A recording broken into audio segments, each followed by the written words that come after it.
बिस्मिल्लाहिर्रहमानिर्रहीम अस्सलामुअलैकुम। मेरा नाम है आकाश अरशद और इस उम्मीद के साथ कि आप सब बखैर व आफ़ियत होंगे और अपनी अपनी ज़िंदगियों में खुश व खुर्रम होंगे। आज के व्लॉग का करते हैं जी आगाज़। आज गांव में आए हुए मुझे दूसरा दिन है। सारा दिन मतलब इस वक्त शाम के 6 बज चुके हैं। सारा दिन बस ऐसे ही मसरूफियत में गुजरा। एक तो बहुत ज़्यादा गर्मी थी, इसलिए मैं कुछ रिकॉर्ड भी नहीं कर सका, बाहर नहीं जा सका। एक दो काम करने थे ज़रूरी जो मैंने मतलब अभी करने हैं। एक तो मैंने अपनी बकरियां देखने जाना था, जैसे कि मैंने आपको कल भी बताया था। तो अभी मैं बकरियां देखने जा रहा हूँ, लेकिन उससे पहले बाइक पे बकरियां देखने जाना था। तो पापा बाड़े में बाइक लेके गए हुए हैं, तो वहाँ से बाइक पिक करता हूँ और फिर चलता। तो अभी बाड़े जा रहा हूँ, तो आप लोगों को भी साथ लेके जाता हूँ। अच्छा यार, बाड़े में आया हूँ वापस तो, लेकिन यहाँ पे बाड़े पे कोई भी नहीं है। वैसे तो यूजुअली ताला लगा हुआ था, लेकिन आज ताला लगा हुआ नहीं है। अंकल जी पता नहीं कहाँ गए हुए हैं। मतलब बाल्टियाँ वगैरह यही सब कुछ पड़ा है। जानवर भी खड़े हैं। मतलब अभी इस वक्त उनको हाथे में होना चाहिए था सूलन, लेकिन शायद कोई काम होगा जिसकी वजह से वो कहीं गए हुए हैं। तो अभी बैठ के मैं यहीं उनका इंतज़ार कर रहा हूँ। बल्कि ये उनका मोबाइल भी इधर ही पड़ा है, तो वो यहीं कहीं करीब ही किसी काम गए हुए होंगे। जब तक मैं जानवर देख लेता हूँ, बल्कि आपको भी दिखाता हूँ। एक बछड़ा हमने नया लिया, जो बड़ा बछड़ा था वो हमने बेच दिया था, क्योंकि वो अंकल जी को मारने लग गया था थोड़ा सा। तो इसलिए उन्होंने कहा कि चलें जी इसको बेच देते हैं। बाबा को कहा तो बाबा ने बेच दिया, और एक छोटा मतलब जानवर लिया है जो मतलब मारता नहीं है और रेडी में जोतने के काबिल भी है।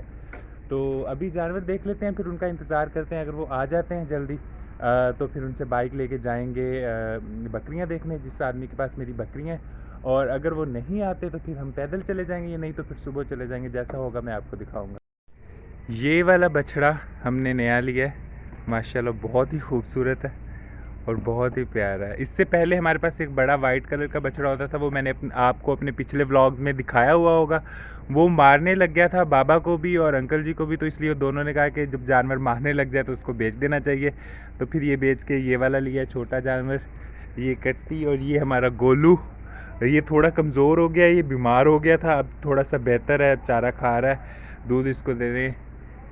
जो राइट साइड पे है ये गोलू की माँ है, और ये दूसरी साइड पे वो दूसरी गाय है। इसका बछड़ा जो है वो मर गया था पैदा होते ही। तो और एक ये गाय है हमारी, ये भी माशाल्लाह बहुत ही अच्छी है। और वो भैंस, इकलौती भैंस है पूरे बाड़े में। बकरियां देने से पहले माशाल्लाह मेरा पूरा जो बाड़ा था वो बकरियों से भरा हुआ होता था। मुझे, आप जैसे कि अगर आप मुझे शुरू से फॉलो कर रहे हैं तो आप लोगों को पता होगा कि मुझे बकरियों का बहुत ज़्यादा शौक़ है। और मैं मतलब बकरियां मैंने अपनी शौक़ के तौर पे रखी हुई थी। तो फिर घर शहर शिफ्ट कर देने की वजह से बकरियों को यहाँ देखभाल उस तरह मुमकिन नहीं थी। तो फिर यहाँ मतलब पंजाब में एक उधारे का सिस्टम होता है कि आप बकरियों को उधारे पे दे देते हैं, और फिर जो जानवर होते हैं उनके जो आगे बच्चे पैदा होते हैं उनमें से 50% मालिक का होता है, 50% उस बंदे का होता है जो इसको संभालता है। तो इसलिए फिर हमने जानवरों की बेहतर केयर करने के लिए हमने उनको दे दी, क्योंकि अगर हम यहाँ रखते तो फिर बकरियों की उस हिसाब से केयर नहीं हो सकती थी, तो ये फिर जानवर के साथ भी ज़्यादती थी। तो इस वजह से मैंने उनको दे दी। तो अभी उनको देखने जाऊँगा कि उस मतलब उनका चेक भी तो करना पड़ता है कि कैसे मतलब वो रख रहे हैं और किस तरह मतलब उनको देखभाल कर रहे हैं। तो अभी उनको देखने जाऊँगा, और फिर ये व्लॉग मैं कल भी कंटिन्यू रखूँगा। कल शाम तक इंशाल्लाह जो भी शूट कर सका तो वो मैं इसमें फिर एडिट करके डाल दूँगा। कल होपफुली कि मैं खेतों में जाऊंगा और आपको गंदम की कटाई का प्रोसेस दिखाऊंगा कि गांव में दही तरीके से बिल्कुल जो ट्रेडिशनल स्टाइल से गंदम की कटाई किस तरह की जाती है और इसका क्या प्रोसेस है।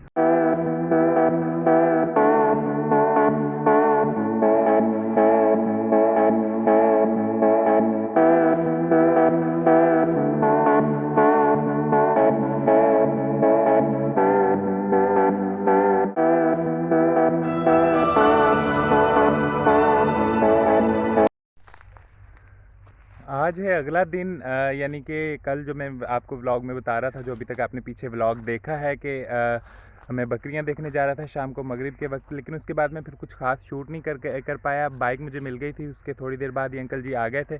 फिर मैं बकरियां देखने चला गया और फिर वापस आके बस फिर मगरिब हो गई। और उसके बाद घर की थोड़ी सी जो मसरूफियत थी, जो कुछ काम काज यहाँ समेटने वाले थे वो मैं करता रहा। तो कुछ ख़ास शूट करने को था नहीं। आज जैसे कि कल मैंने आपको वादा किया था कि मैं आपको दिखाने लेके आऊँगा गंदम की कटाई, तो अभी मैं खेतों में आया हूँ। लेकिन अनफॉर्चुनेटली जो मतलब हमारे गंदम काट रहे थे लोग, वो जा चुके हैं। लेकिन क्योंकि शाम हो गई है, ये देखें, मैं आपको कैमरा बल्कि दूसरी तरफ करके दिखाता हूँ कि लेकिन गंदम की कटाई शुरू हो चुकी है। ये देखें, हर तरफ गंदम ही काट के रखी हुई है और ये हाथों से काटी गई है। आम तौर पे पंजाब में ट्रेडिशनली 2 या 3 तरीके इस्तेमाल किए जाते हैं गंदम काटने के। एक तो या आप हाथों से काटें, फिर उसको हाथों से इकट्ठी करके उसकी गांठें बनाएं और फिर उसके बाद यानी कि आप उसको मतलब थ्रेशर के ज़रिए निकलवाएं। दूसरा तरीका एक ये है कि आप एक रैपर, एक मशीन है जिसमें वो काट देती है खुद और उसके बाद उसकी गांठें बना ली जाती हैं। तीसरा तरीका आजकल हार्वेस्टर का है जो डायरेक्ट आपको निकाल के मतलब गंदम काट के निकाल के दाने दे देती है। लेकिन उससे आपकी जो तूड़ी होती है, जो जानवरों के लिए खुश्क भूसा इस्तेमाल किया जाता है गंदम का, उसका नुकसान होता है, वो आपको कम मिकदार में मिलता है। तो इसलिए हम ज़्यादा हाथ से कटवाना प्रेफर करते हैं, तो इसलिए हाथ से कटवाई जा रही है। तूफ़ान आया था पिछले 15 दिन पहले पंजाब, पूरे पंजाब में बहुत ज़्यादा, जिसकी वजह से देखें गंदम मतलब टेढ़ी हो गई है, गिर गई है। इससे थोड़ा सा फसल को नुकसान हुआ है, लेकिन अल्हम्दुलिल्लाह फिर भी अल्लाह ताला का शुक्र अदा करना चाहिए इंसान को। जो रिज़्क अल्लाह ताला ने इंसान के नसीब में मिला है, वो लिखा हुआ है, वो किसी न किसी तरीके से, किसी न किसी बहाने से मिलना ही मिलना है। इंसान को डिसपॉइंट नहीं होना चाहिए, क्योंकि मायूसी गुनाह है। अगर आप मायूसी करते हैं, अल्लाह ताला के किसी फ़ैसले पे रंज का इज़हार करते हैं, तो ये एक मतलब बीइंग अ मुस्लिम हमारे लिए एक बहुत ही शर्म की बात है।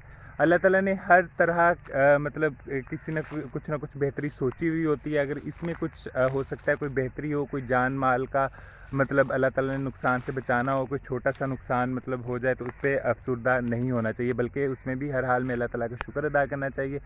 तो गंदम की कटाई तकरीबन हर तरफ चल रही है और अगले 15 दिन में गंदम की कटाई मुकम्मल हो जाएगी और उसके बाद जो आगे वाली नई आने वाली फसल है वो लगाई जाएगी यहाँ पे।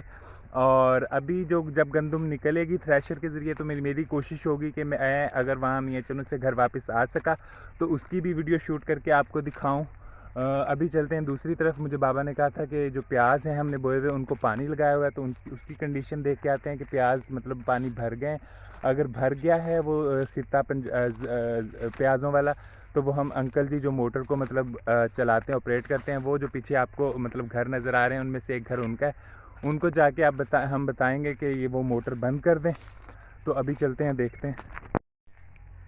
ये देखें, प्याज़ों को पानी तकरीबन लग चुका है और ये भर चुकी है पूरी की पूरी प्याज़ों की ज़मीन। तो अभी जाके हम उनको बता देते हैं कि वो मोटर बंद कर दें। मुझे मम्मा ने कहा था कि धनिया लेके आना थोड़ा सा, तो अगर आपको ये मैं थोड़ा सा दिखाऊं तो ये धनिया बीच में प्याज़ों के लगाया हुआ है हम लोगों ने।